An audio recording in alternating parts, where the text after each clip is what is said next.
Well, good evening, all. Ira Epstein with your financial market wrap-up, and this wrap-up is for Tuesday. And we're sitting here now on the 21st of March, 2023, just after 6:20 p.m. Central Time.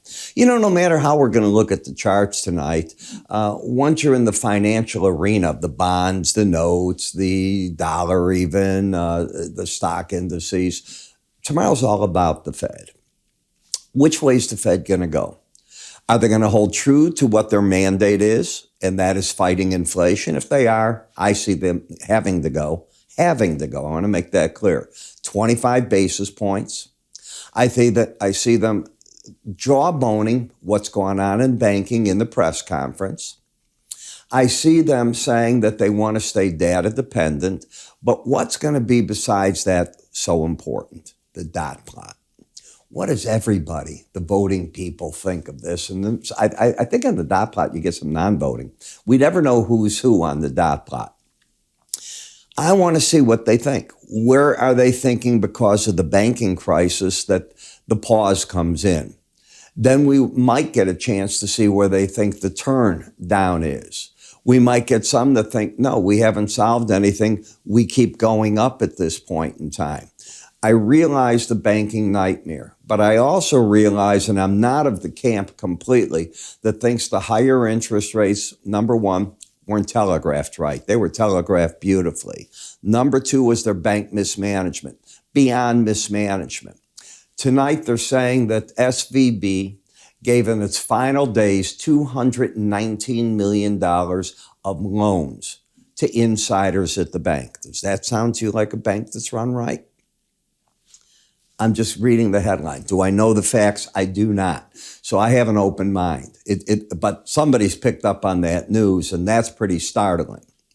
The other thing, where were the risk controls? I mean, I realize the bank goes in and they want to make as much as they can, so they get a deposit, they'll buy a 6-month, a 2-year, whatever they're allowed to buy by law, and earn interest on. The problem is you have to hedge it.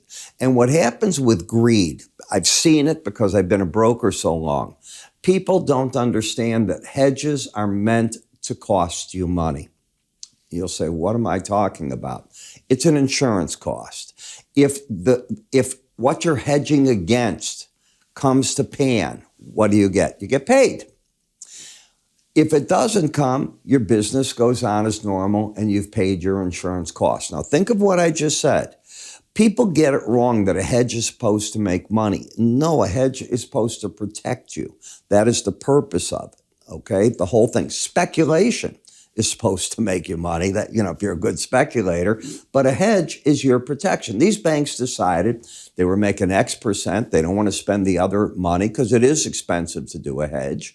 They didn't want to do that, didn't want to lay it out, and you see the end result. I admit that I have no idea why Jamie Dimon is so adamant about saving First Republic. I mean, I'm trying my darn best. Other than goodwill, we don't want another bank to go down, and if that's it, I applaud the man. But if it's anything beyond that, I'd like to understand it, that's all, because it's not a big bank in the scheme of the banks that are putting all these billions with them. It was up today near 30% in value, but after you have fallen from $120, $140 to $12 to get a $2, $3 bounce, okay, is it changed the problem? That's the reality of the situation. Are there more shoes to drop? We have to find out. So as I go to the charts, I see what's going on. The pros are back and forth here. The naysayers, this is their day. They're going, we've just had the banking collapses. The worst is over. The Fed is never going to be able to continue to go where they want to go, and the markets are a buy here. They have been saying that all the way through. And by the way, they weren't always right. If you take a look at this chart, this was not what you call right fighting it, but they've had since October very much their way in the market, and they still have it. When we come to the June micro E-mini, well, you've come in waves to the downside and you're getting a bounce. You wouldn't think that because everybody is talking so bullish what people are doing in these markets. And in the near term, we are friendly in the swing line. Higher lows, higher highs. That's what I love about a swing line. When you look at this study right here, you can't see where those points are unless you know where they come in off the swing line study. So until the market takes out 38.97, the pattern remains bullish. Where's the resistance? We went back yesterday. Let's come here and go back just what we were talking about yesterday. This is yesterday. And I know what I said. I said that if we rally, we should encounter resistance at the 18, the 200, and the 100-day average.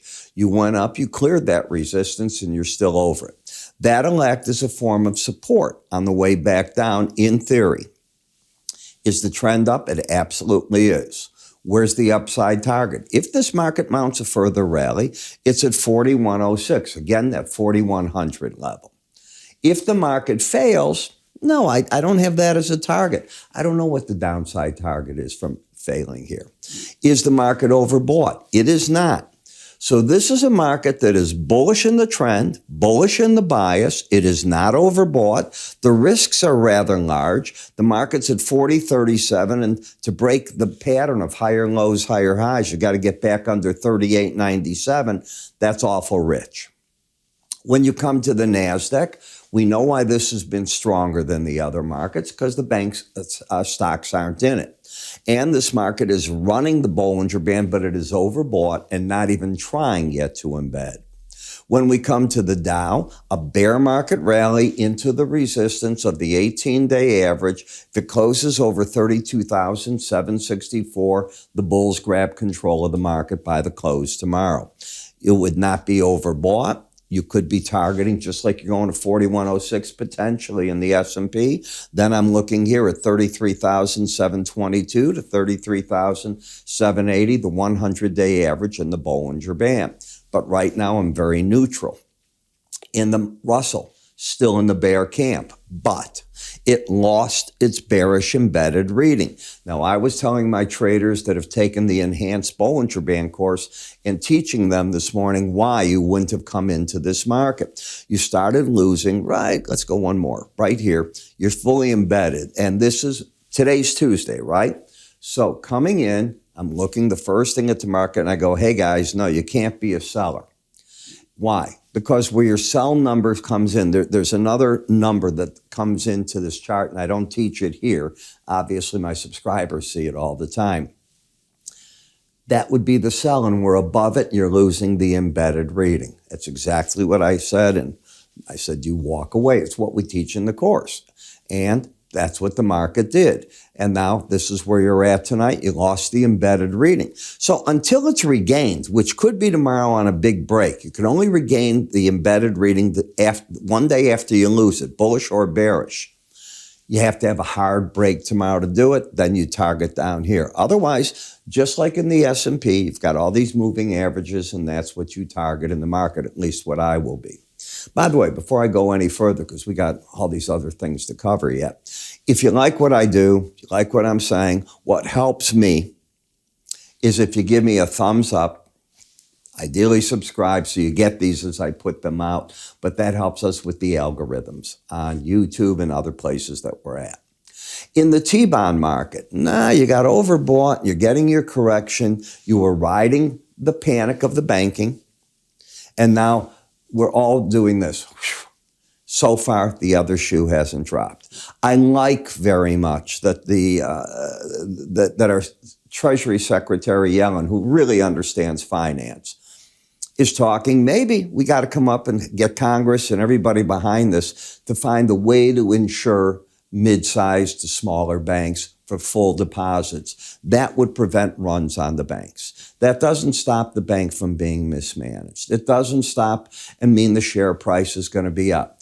It protects depositors, and they'd say to themselves, well, gee, now I can only have $250,000, which to a lot of people is a heck of a lot of money. But now I can't be over that. I got to go to a money market fund somewhere where I can have other protection. Oh, maybe I have to have a third bank or a fourth bank for my money so I'm protected. Don't you think that's sort of crazy in today's day and age? I do. The $250,000 has been here for a very long time. Inflation has taken on. Time has gone by. Maybe this has to be redressed, and I think she's right in opening that can of worms and there's got to be a way to resolve it. Will it end up costing the banks more money? Yes. They pay the FDIC insurance. However, you don't think that they put that in their fees and they recoup it from you for doing business? I watch on TV. Do people think we're all stupid? They must. They must think, oh, it's going to cost the banks. The banks will find a way to pass it on. That's what's done. That's American business. It's what's going to happen. I think they think we're all nuts. Oh, you're going to hurt the bank profit. Sure.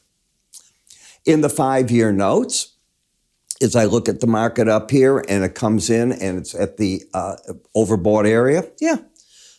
Do you really want to guess what tomorrow's going to be said, let alone the reaction to it? I don't think you can. I think if you knew tonight what the Fed was going to do, I'm not convinced you'd get what the market reaction to it's going to be. I've seen this over and over. People go like this, and they go no, and they go crazy. Then you get the yin-yang impact. What do I mean by that when you're dealing in these? Remember, the press conference is at 1:30. What time is it in Asia? Europe's already closed. It's 6:37 at night. People are out to dinner. They've left whatever they're doing. They've moved on. Asians are yet to open. So as they open and deal with it, you get one wave as to what they think from whatever the American reaction is. Then it has to go to Europe. And by the time it gets back to us in the morning, and yes, I know we're open 24 hours, but these waves come in and out of the market. I don't know how many of you get up like I do at 2, 3, 4 in the morning to look at markets. I do. It's part of my life. And you watch it, and you can see the money moving in and out of the markets. It's very fascinating. And it all changes again at about 6 in the morning Chicago time. Is the people out east are up now, and Chicagoans, the traders are up, they're watching now, and it takes another life of its own. It gets pretty nuts. And on a day like Thursday, it can be really crazy.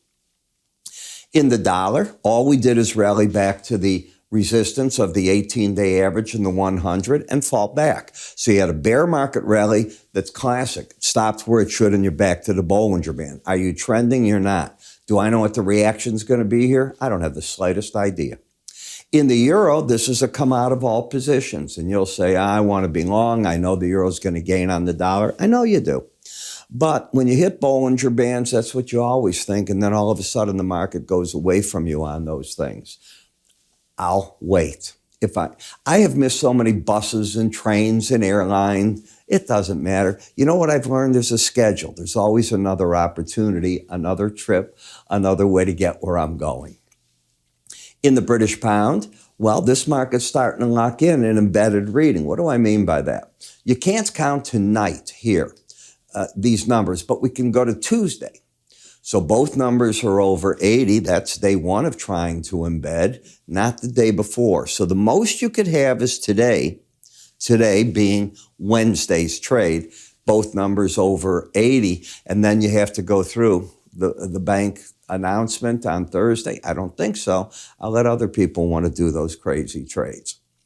In Bitcoin, you know, if you listen to the people like Kathy Wood today, I was watching her at noon and singing how brave and how perfect and how wonderful Bitcoin is and how it stood the stress test and how it's not proved itself. I get it. And she invests in innovation. This is innovation. I still have no idea what it is. And I'm never going to if it doesn't have a commercial value other than for gambling. But I still can't go to a store. I have not been in one store in Chicago, a major store or a restaurant that'll take a Bitcoin.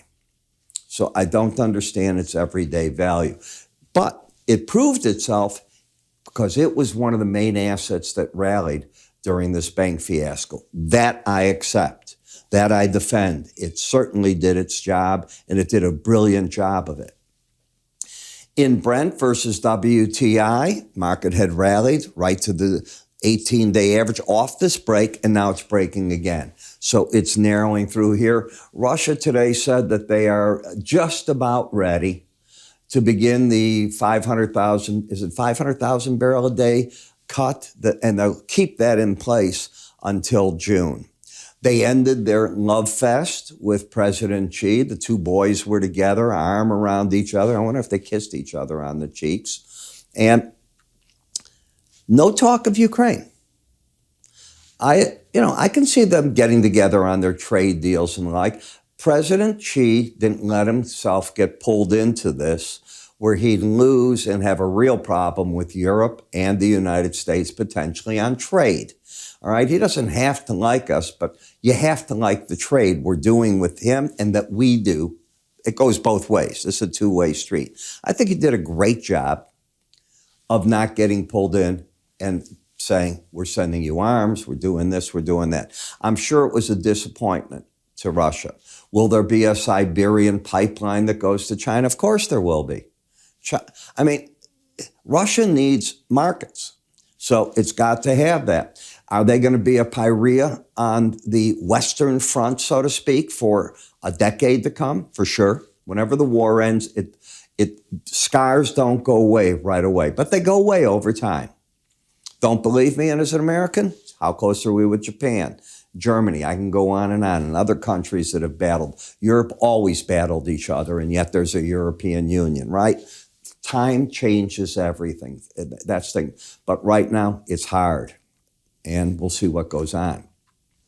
In WTI crude, still bearish here. I'm listening to what people are saying, and I'm listening to the Jeff Currys of the world and how they're talking that come the summer, they think that the market will see demand start to increase enough where there won't be the residual supplies to make up on it, and then into next year. They're not predicting a runaway, but they certainly think this is going to look like a cheap price. Okay.